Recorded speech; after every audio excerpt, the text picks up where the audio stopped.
Welcome back. You're watching The Front Row. We're talking about the budget right in the midst of a pandemic, the coronavirus. And we're looking at what some of the allocations that were made, what did they mean?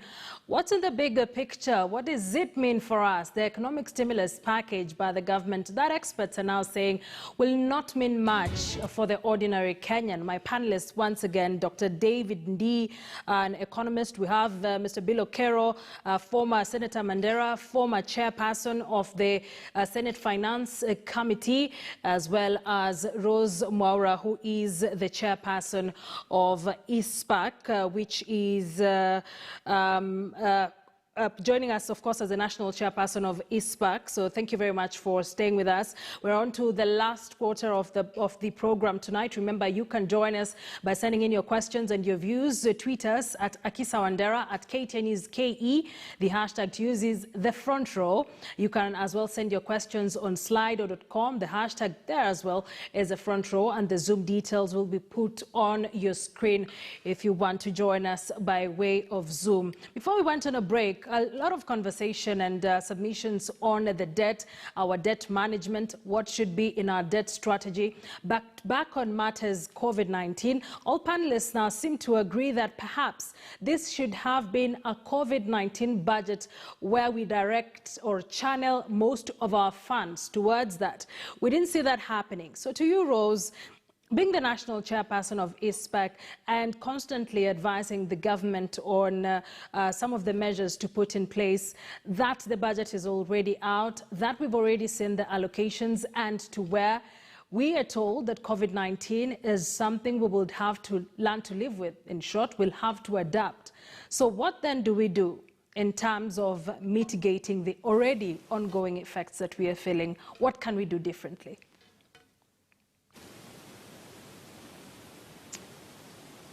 Thank you very much. I think a couple of things are quite important. And the first one is to make sure that we have proper funding to the healthcare sector so that people can get treatment and, of course, testing can be done.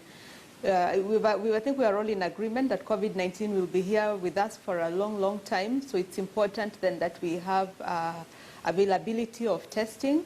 So for example, if you look at the hospitality sector, they need to reopen the hotels.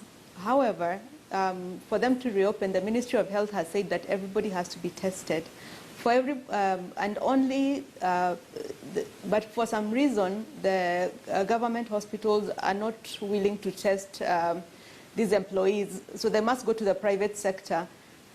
In the private sector hospitals, the cheapest test is about 7,000 shillings. So you're finding that very few hotels or organizations in the hospitality sector are going to open. So we need to have a situation where the government must buy, either testing kits and reagents and everything in bulk, so that anybody, all the people who require a test can actually get that test. So really, healthcare is going to be our first priority. Our second priority is also going to be around food security. So we also need to just make sure we're channeling a lot of, we're challenging the right resources towards agriculture, make sure that we can be food secure. So again, around value addition, making sure that the farmers have the input. It would have been very important for us to consider some reduction of some of the taxes, such as value-added taxes on some of the inputs to make it cheaper. And I know that there's some voucher system that is being introduced. So I think that needs to be an area of focus. Of course, the other very important area of focus is going to be now support to the SMEs.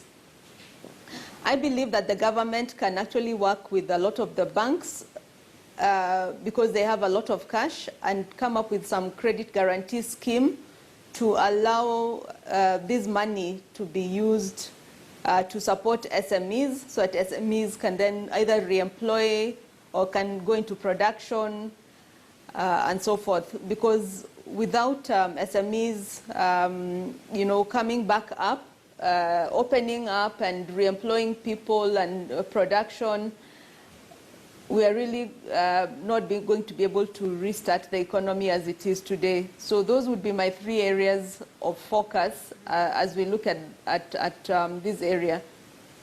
Mr. Cairo, as you talked to us about that, the other day in a conversation with, once again, ANC party leader Musalia Mudavadi, he mentioned that yes, we have an expansive budget, one that he called or termed as overambitious. But he also said that one of the things that the CS failed to factor in is the political environment. Does it present a situation where it will be easier to implement this budget and some of the projects that the government is involved in currently? I'd like you to speak to that. How important then would be the political environment, especially now? We're already seeing it, and we're right in the middle of a pandemic. How do we go? Where do we go from here? You know, budgeting, Wandera, is a political process. One of the things that I did not expect, frankly, to hear in this budget was the use of words like legacy, and big fours and those things. I thought these are extraordinary times. In the whole world, globally, we have never seen something like this. Millions of people in this country have lost their livelihoods, and thousands, and the situation might even get worse. And so we really expected an extraordinary budget that would focus on, as Rose said, some of the issues, addressing health issues, and of course, focusing largely on how to, save livelihoods and help Kenyans. Not legacies, not, my government. I think the challenge you have is ideological, where governments, our governments, time and again, talk about themselves and not about the people. I think governments are elected to represent people. So you should listen. When Kenyans say, for example, from revenue of 1.63 trillion, you want to pay nearly 1 trillion to service debt. That leaves you with less than 600, and you want to borrow another trillion to try and survive. And the whole country is telling you, please cut down on your debt. And to do that, all you need to do is rationalize your government expenditure. For heaven's sake, you don't have to spend all the money that you want to spend because you want to leave a legacy. You need to look at what are Kenyans saying. You need to listen to your people. You need to listen to your electorate. You need to listen. We need government to start listening to people. And I think this is the challenge in the political system. So I don't think really much about implementation. That's our weakest point in this country, whether it's the constitution or the budget. Implementation is a challenge. The minister himself acknowledged that the single biggest challenge they have in treasury is absorption of funds when it comes to development. This year he budgeted 633 billion for development.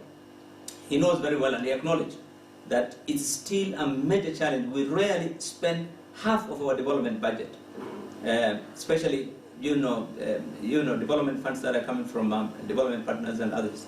So I think with the political situation that we are in today, and the country being highly polarized than it was, a couple of years ago, I think politics will play a significant role in even how some of these projects will be implemented, or where resources will even be channeled in some of the, and that unfortunately will play out very clearly, because you have to be. We're in a situation where today you have to be with us, or you're with the terrorists. That's if you use the what Bush said. So I think unfortunately our political leadership, particularly Parliament, National Assembly, I think it's really that it's time that we looked at the people who were elected and what do they want? What are the people saying?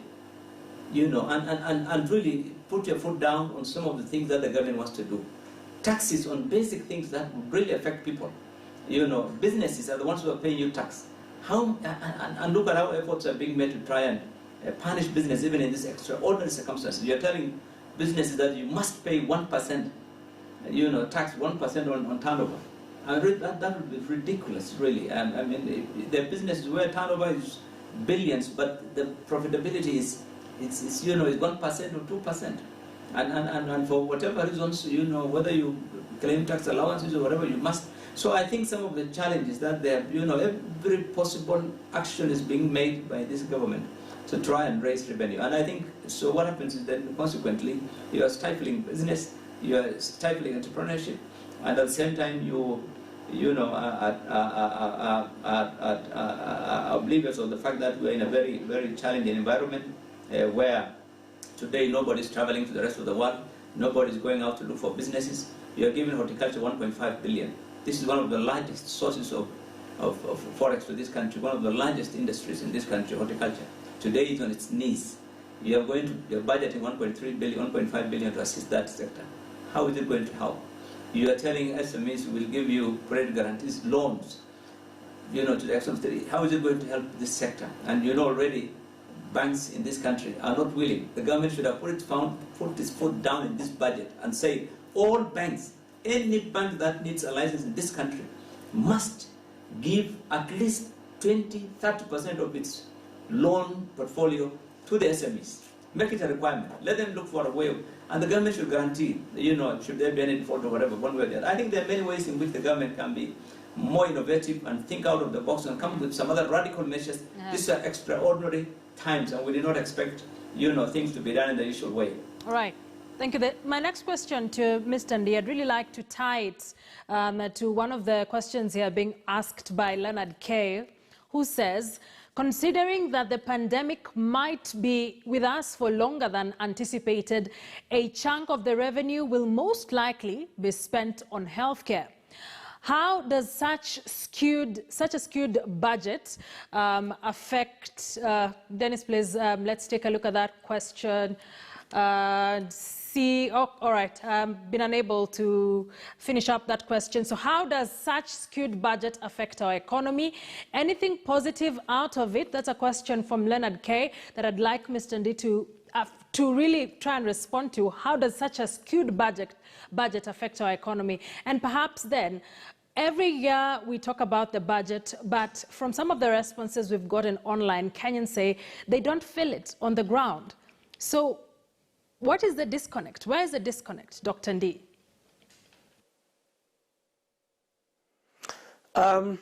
First, I mean, the question of what the reallocation of money to public health, the magnitude is not that big as things go, as to have a macroeconomic impact. But ordinarily, even if it was quite significant, as long as in the short run, as long as they are spending in one sector economy, shifting spending between sectors doesn't have such a big effect on the economy in the short run. It may have impact in the long run if you're talking about reallocation between investment and consumption and stuff like that. But basically, reallocations do really have a big effect on the aggregate demand. In terms of impact of Kenya not feeding the budget, they really shouldn't. Because the purpose of the government budget is to provide services. So the question is the government providing services? That's the question that one should ask. What has actually happened and why there is a disconnect? What people are feeling, why the government budget is growing bigger, but people are struggling more, is a different thing. It is because the government has crowded out the private sector. And the government has crowded out the private sector in the economy. So the government is, for instance, in the credit market, the government is now the biggest borrower in the economy. Most of the money, even foreign money, is going into government infrastructure projects, which, as I said, are low return investments. And that is the thing which causes the disconnect that people are feeling. But because generally government, other than service delivery, which is the recurrent budget, government spending should be catalytic on the government capital spending. It should be catalytic, so that government spends on a particular infrastructure or something, and that crowds in private spending, private investment, and that is then what people feel a multiplier effect benefiting them directly. That process is not happening. In fact, it is very perverse. It is getting worse. Now, coming back to the question of COVID-19, the impact of the economy, I think one of the things which is really missing in the COVID-19 and the economic debate impact is the economics of COVID-19. What is the economics of COVID-19 in terms of the policy analysis of what you are dealing with? Now, while people are talking about stimulating the economy, SMEs and all manner of things, the biggest impact, besides the disruption, there is a disruption effect of economic activity because of the social distancing and the lockdown measures and all of that. But the bigger impact is to do with how economic agents respond to risk and uncertainty. Because one of the things that the COVID-19 has created is huge risk and uncertainty. That's gone up quite a bit. So one of the things that that does is that on the private sector side is a collapse of investment. Businesses do not invest. They're not going to invest when the future is so uncertain. So the investment component of GDP, private investment component is basically collapsed. The other one is consumers. Consumers have gone into survival mode. So those people who have not lost their income, even those who have income, are spending only on necessities. So that is actually a much bigger impact than the disruption effect. And that is going to last much longer. And even if you try and support businesses, if, as we are doing in my household, for example, we are probably spending, spending only on food and a few basic necessities, and I'm sure most of the households are doing exactly the same. Even if you try and simulate SMEs, there will be no demand because we are not buying. And we are not going to start buying and spending money on discretionary things. We are not going to start buying furniture and all those things we have postponed, or a new microwave or whatever, until we are much more certain about the future. So adapting to COVID-19 and trying to restore when we are able to get, so we have to accept that as long as COVID-19 is creating this sort of shock, we are talking about, we are going to have to come to terms with an economy contracting by probably up to 40%. Right. So we cannot actually start talking about stimulating business. There will be no demand. We cannot talk about credit guarantees. Nobody is going to borrow in a market which is, for a market, to invest in a market which is dead, where demand is dead. So quickly, in under a minute. I don't hear that recognition coming in. So quickly, in under a minute, because we are wrapping it up, where do we go from here?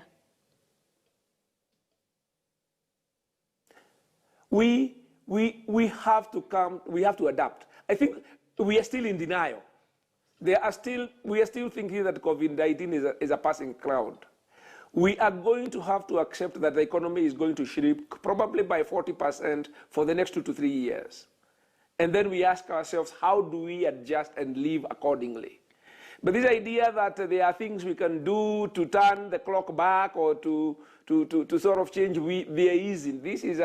It's a huge shock. We are now realizing that COVID-19, we thought that it wasn't going to come our way. It might pass. It is now quite evident that we are also going through the same pandemic cycle as other parts of the world has gone. That is what we need to come to terms with.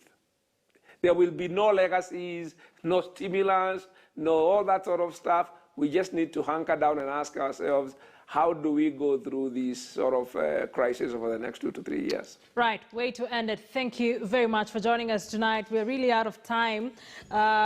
Dr. David Ndii, Managing Director, Africa Economics, as well as an economist joining us here tonight. FCPA Rose Mwaura, National Chairperson, Institute of Certified Public Accountants of Kenya. Thank you for joining us tonight, as well as Bill Okero former Mandera Senator and former chairperson of the Senate Finance Committee, just helping us break down what this economy looks like during this pandemic and whether the budget would do anything to salvage the situation. From experts, they say not much. Thank you for engaging with us tonight. Was not able to take a lot of your questions, but that's how we wrap it up here on the front row. I'll be seeing you again on Sunday night for Checkpoint. So thank you for joining us. I am Akisa Wandera. Always a pleasure to have you tuned in.